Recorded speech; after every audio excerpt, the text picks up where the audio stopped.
Ní orúkọ Ọlọ́run Olódùmarè, la kí wa káàbọ̀ sí ẹ̀kọ́ Bíbélì ọjọ́ ìsinmi tòní, ọjọ́ ìsinmi kìíní ní Lẹ́ǹtì. A kí gbogbo wa wípé a káàárọ̀. Bí a ti lọ nínú ẹ̀kọ́ yìí, kí Olúwa kó fi ọ̀rọ̀ rẹ̀ yé wa ní orúkọ Jésù. Kí a tó tẹ̀síwájú, mọ́mì wa máa fẹ́ kí ẹ dárúkọ yín fún àwọn ará ilé. Orúkọ mi ni Christiana T, Obadina. Mo wá láti inú ìjọ Christ Church, Mashai, Yewa North East. Ẹ ṣé mọ́mì wa. Orúkọ mi ni Mrs. Olaniyo Motunrayo. Mo wá láti Diocesan Church, Archdeaconry, Yewa North East. Ẹ ṣé. Orúkọ mi náà yí padà, Revd Ph.D. Ẹ jẹ́ kí a gbàdúrà. Ọlọ́run tó pọ̀ nípa àti agbára, a gbé ọ̀gá Olúwa ẹ̀bọ̀ ọpẹ́ wa. Bàbá, bí a ti ń tẹ̀síwájú nínú ẹ̀kọ́ Bíbélì tòwúrọ̀ yìí, Olúwa fi ọ̀rọ̀ rẹ̀ yé wa. Bàbá, ọ̀rọ̀ tá a kọ̀ lónìí jó nípa rere nínú ayé wa. Lẹ́yìn ẹ̀kọ́ Bíbélì, Olúwa jẹ́ ayé rere ní ayé wa. Káyọ̀ kó má ṣe wà bákan náà mọ́. A gbàdúrà ní orúkọ Jésù Kristi Olúwa wa. Àmín. Lẹ́ẹ̀kan sí, mo tún kí yín káàbọ̀ sí ẹ̀kọ́ Bíbélì ti ọ̀sẹ̀ yìí. Ẹ má gbàgbé pé ohun tí à ń gbé yẹ̀wò láti bẹ̀rẹ̀ ọdún yìí la pè ní àwọn ọmọ Ọlọ́run gẹ́gẹ́ bí arìnrìn-àjò sí ìjọba ọ̀run, ìfarahàn jíjọba Ọlọ́run lórí ilẹ̀ ayé. Èní ní ọjọ́ ìsinmi kìíní ní Lẹ́ǹtì. Ibi kíkà wa tòní ní ìwé Mátíù orí 5 láti ẹsẹ̀ 14 dé 16. Ẹ jẹ́ á ṣí Bíbélì wa kí ẹnìkan bá wa kà bẹ̀. Mátíù orí 5 láti ẹsẹ̀ 14 dé 15. Ẹ̀yin ni ìmọ́lẹ̀ ayé. Ìlú tí a tẹ̀dó lórí òkè kò lè farasin. Bẹ́ẹ̀ ni a kì í tan fìtílà tán kí a sì fi sábẹ́ òṣùwọ̀n, bí kò ṣe lórí ọ̀pá fìtílà, a sì fi ìmọ́lẹ̀ fún gbogbo ẹni tí ń bẹ nínú ilé. Ẹ jẹ́ kí ìmọ́lẹ̀ yín kí ó mọ́lẹ̀ tó bẹ́ẹ̀ níwájú ènìyàn, kí wọn kí ó lè máa rí iṣẹ́ rere yín, kí wọn kí ó lè máa yin Baba yín tí ń bẹ ní ọ̀run lógo. Hallelujah. Hallelujah. Àkòrí ọ̀rọ̀ wa ó lápè ní ìgbé ayé arìnrìn-àjò sí ìjọba ọ̀run apá 3. Lónìí, orí ọ̀rọ̀ wa ní títan ìmọ́lẹ̀ sí ayé. Ẹ jẹ́ ká jọ sọ papọ̀ o. Títan ìmọ́lẹ̀ sí ayé. Hallelujah. Kí ló ń jẹ́ à ń pè ní ìmọ́lẹ̀? Tí a bá wo ibi tí a kà, Bíbélì fi wá pé àwa ni ìmọ́lẹ̀ ayé, ìlú tí a tẹ̀dó sí orókè tí ò farasin. Gẹ́gẹ́ bí onígbàgbọ́, ìgbésí ayé wa gbọ́dọ̀ farahàn wípé ọmọlẹ́yìn Kristi tòótọ́ ni àwa ṣe. Ẹ jẹ́ ká wo èròǹgbà wa. Èròǹgbà àkọ́kọ́ ni láti ní òye iṣẹ́ tí ìmọ́lẹ̀ ń ṣe gẹ́gẹ́ bí ìwé mímọ́ ti ṣe àlàkalẹ̀ rẹ̀, àti láti kẹ́kọ̀ọ́ nípa ipa tí Kristẹni tí ó tan ìmọ́lẹ̀ tí ó tàn gẹ́gẹ́ bí ìmọ́lẹ̀ ní. Hallelujah. Láti kẹ́kọ̀ọ́ nípa ipa tí Kristẹni tí ó tàn gẹ́gẹ́ bí ìmọ́lẹ̀ ní. Ìfáàrà. Ìmọ́lẹ̀ máa ń lé òkùnkùn lọ. Ó máa ń fi ohun gbogbo tí ó bá wà ní àyíká rẹ̀ hàn. Ohun tí ìmọ́lẹ̀ jẹ́ ni pé ìmọ́lẹ̀ ó máa ń lé òkùnkùn lọ. A sì máa fi ohun gbogbo tó wà ní àyíká rẹ̀ hàn. Bí a bá ti gbogbo lẹ̀kùn, bí ẹ máa gbé bí máa ṣú òkùnkùn. Gbọ́n kété tí a bá tàn mọ́lẹ̀, kí lòkùnkùn máa ṣe? Òkùnkùn máa paradà. Hallelujah. Ó máa ń fi ọ̀nà hàn ni. Ìmọ́lẹ̀ a máa tọ́ni sọ́nà, a sì máa fi ọ̀nà hàn ni. Ó sì dára fún ìdàgbàsókè àti ìwòsàn.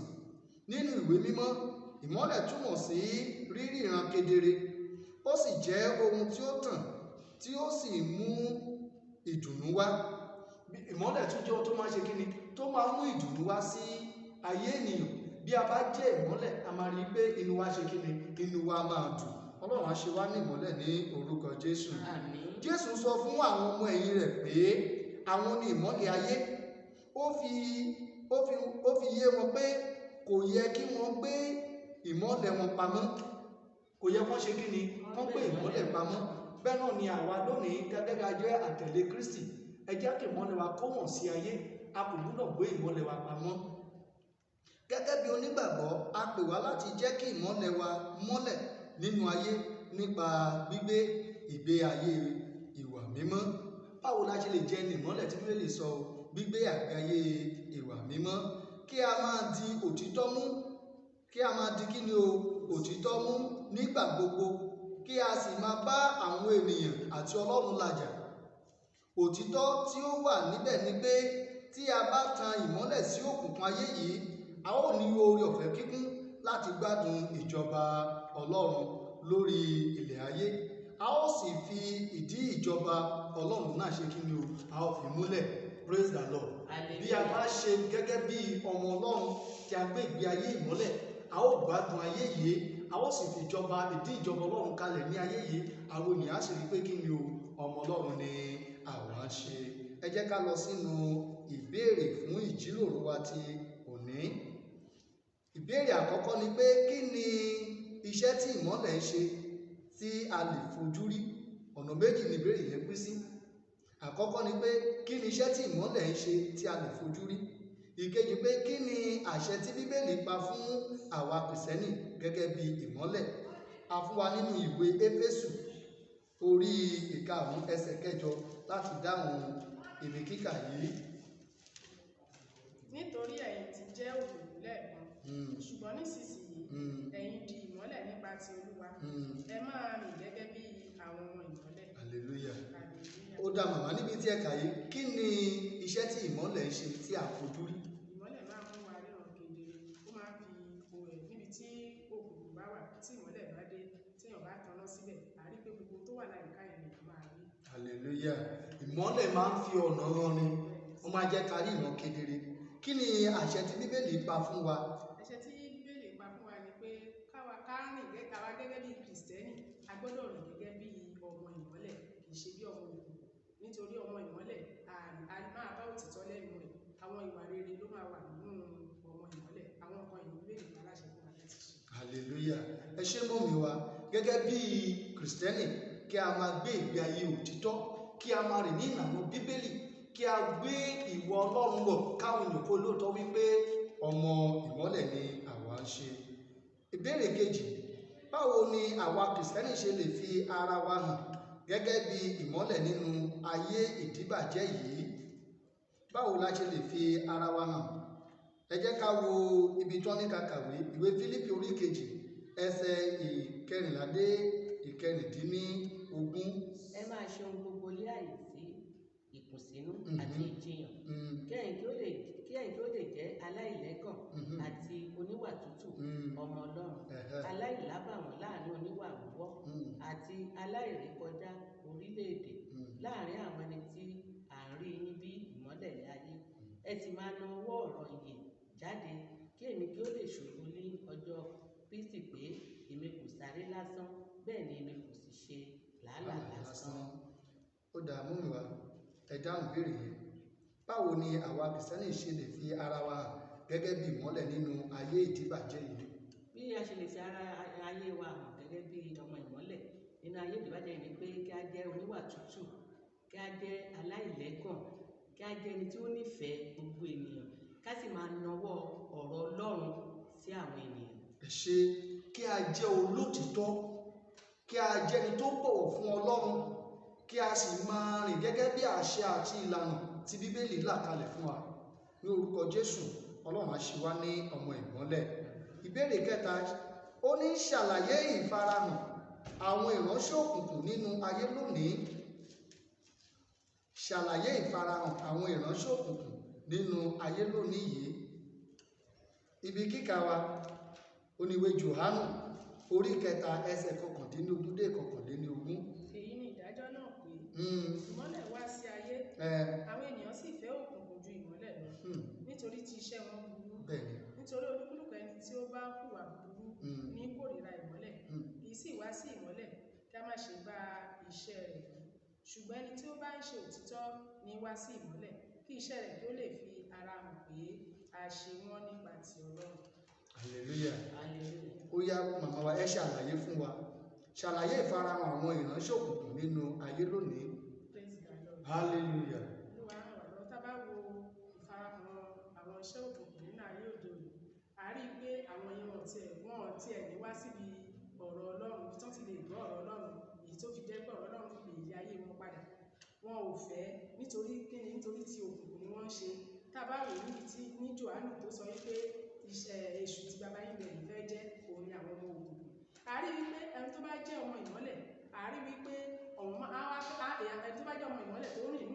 fẹ́ ṣe nǹkan tí àwọn èèyàn máa rí, nǹkan tí èèyàn bá ń ṣe tó fẹ́ káwọn èèyàn rí, ẹni tó bá jẹ́ ọmọ ìmọ́lẹ̀ tó rìn ìmọ́lẹ̀ á fẹ́ kí gbogbo èèyàn rí, á jẹ́ olóòótọ́.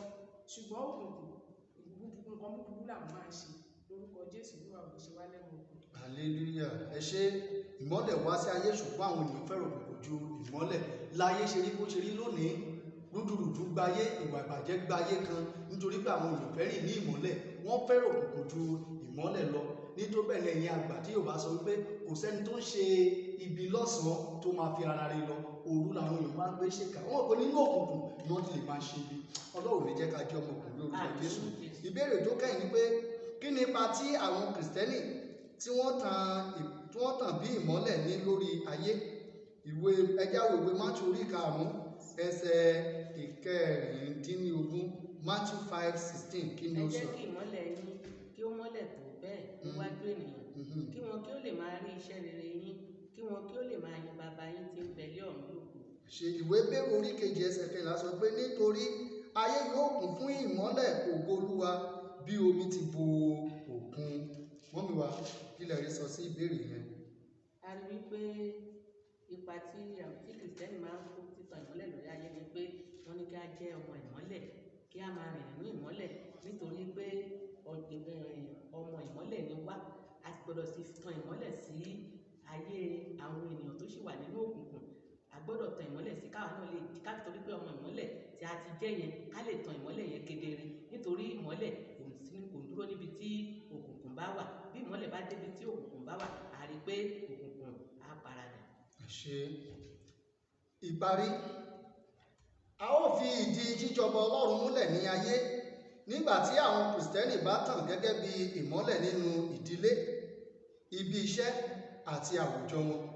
Kí a tó lè fi ìdí ìjọba Ọlọ́run múlẹ̀ ní ayé tí a wà ní pé bí a bá tàn gẹ́gẹ́ bí ìmọ́lẹ̀ nínú ilé wa, níbi iṣẹ́ wa, ní àwùjọ wa, níbikíbi tí a bá wà, ká gbé ìgbé ayé kí ni ìwà mímọ́. Hallelujah. Kí a máa ṣe ohun gbogbo gẹ́gẹ́ bí ọmọ Ọlọ́run. Nígbà tí Kìrìsìtẹ́nì bá kọ̀ láti tàn gẹ́gẹ́ bí ìmọ́lẹ̀, rúdurùdu ni yóò máa ṣẹlẹ̀ nínú ayé. Bí a bá kọ̀ wípé a fẹ́ máa bá wọn péjọ yeye ṣiṣẹ́ ìkà, a rí pé rúdurùdu ló ṣe kí ni ló máa gbáyé.